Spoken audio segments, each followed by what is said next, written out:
Welcome to this tutorial series of the Executive Compensation 457B Plan for tax-exempt co-ops, presented by the Homestead Fund's Deferred Compensation Consulting Team. Once you have enrolled your participants in your 457B plan by collecting the 3 required forms, the next step is to establish an investment account for each participant's assets. This video will walk you through key elements of that process, including ownership of the assets, the investment provider's role in a 457B plan, and the key forms and administrative steps typically required by the investment provider. Your co-op's plan document specifically states that this is an unfunded plan, meaning that the assets are owned by the co-op until they are distributed to the participant. As noted in previous tutorials, these assets are subject to the demands of the co-op's general creditors in the event of bankruptcy or insolvency. The co-op plan document establishes a contractual promise to pay the benefits under the plan at a later date, such as at retirement or separation from service, or to the participant's beneficiary in the event of the participant's death. While establishing individual accounts for each participant is not required, co-ops often elect to do so to provide for tracking individual balances in the plan and to allow participants to make their own investment decisions.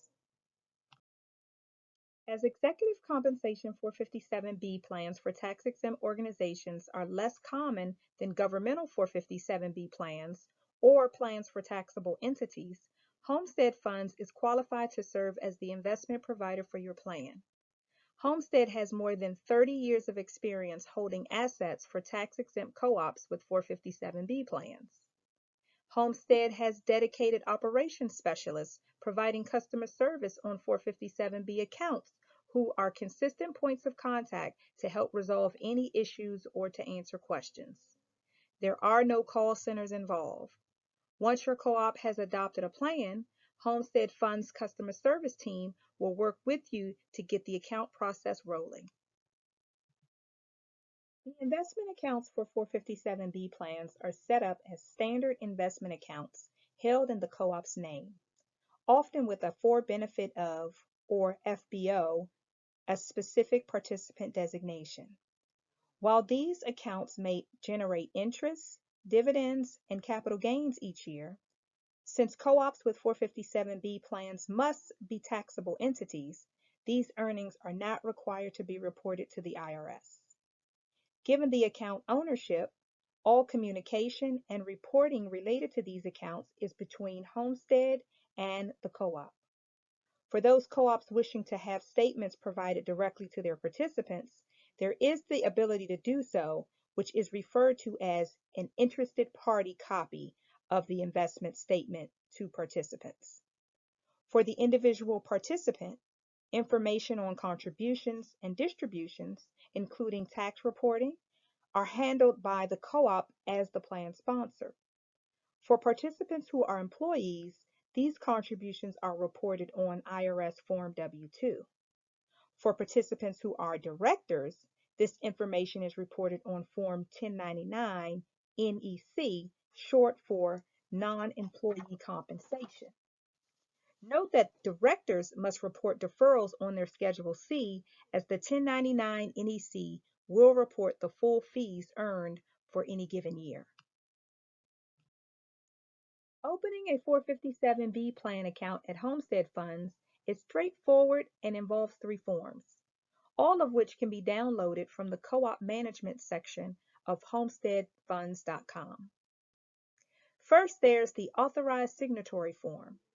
Since all assets are held under the co-op's name, this form indicates one or more signatories who can act on behalf of the co-op to accomplish tasks such as opening new accounts, requesting fund changes, and managing distributions. This form only needs to be modified in the event an authorized signatory changes. Second, the account funding form designates how the co-op will transfer funds to the account. The options typically include electronic transfers via automated clearinghouse, otherwise known as ACH, or FedWire, or by check. Homestead can work with your co-op's payroll system to assist in establishing the funding, timing, and processes, etc. And third, a new account form should be completed for each participant. The account will name the co-op as the owner and use the co-op's federal tax ID number. The participant's name may also be listed in the registration line, typically using the term "for benefit of."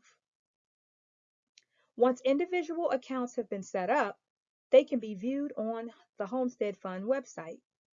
Homestead Fund's transfer agent, Ultimus, will provide both the co-op and participants with the necessary log-on credentials to get started. Once online, participants and the co-op administrators can view account balances and activity. As account owner, only the co-op can initiate deposits and distributions. However, the co-op may choose to give participants the authority to make investment changes if specified in the plan document. If this feature is available, participants can go online to reallocate existing balances and to also set or reset an investment model portfolio for newly invested funds. To learn more or access additional resources, go to homesteadfunds.com/deferred comp. On our website, you'll find lots of great information and a useful step-by-step checklist that explains the tasks involved with setting up an account and the day-to-day administrative responsibilities for a 457B plan. We suggest you download a copy to review the plan adoption process and the key administrative tasks. Thank you for reviewing the steps involved in setting up participant accounts. For questions about setting up 457B investment accounts, Homestead Fund's Deferred Compensation Consulting Team is here to help. Feel free to send us an email or give us a call.